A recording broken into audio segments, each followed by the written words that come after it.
ภาพบรรยากาศของการขายปิ้งไก่เซโน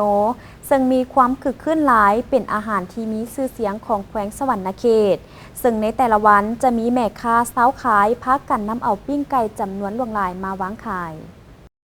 นี่แมนภาพบรรยากาศอันคึกคืนของการขายปิ้งไก่เซโนที่มีชื่อเสียงของแขวงสวรรณเขตซึ่งในแต่ละวันพอเมื่อมีลูกค้าหรือนักท่องเที่ยวเดินทางมาฮอดก็จะมีแม่ค้าเซ้าขายพากันนำเอาปิ้งไก่ตัวใหญ่ๆจำนวนหลายมาเสนอขายให้ลูกค้าอย่างคับค้าหนาแน่นซึ่งเป็นเอกลักษณ์อีกอย่างหนึ่งของการขายปิ้งไก่เซโน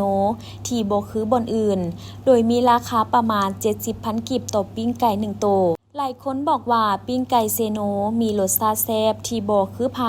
เพราะเป็นไก่ลาดที่ประชาชนเลี้ยงเองบวกกับวิธีปิ้งที่มีสูตรเฉพาะจึงเฮ็ดให้มีรสชาติแซ่บและสีสันเป็นตารับประทานแถมยังมีแต่ตัวใหญ่ๆสิ้นหลายๆอีกด้วย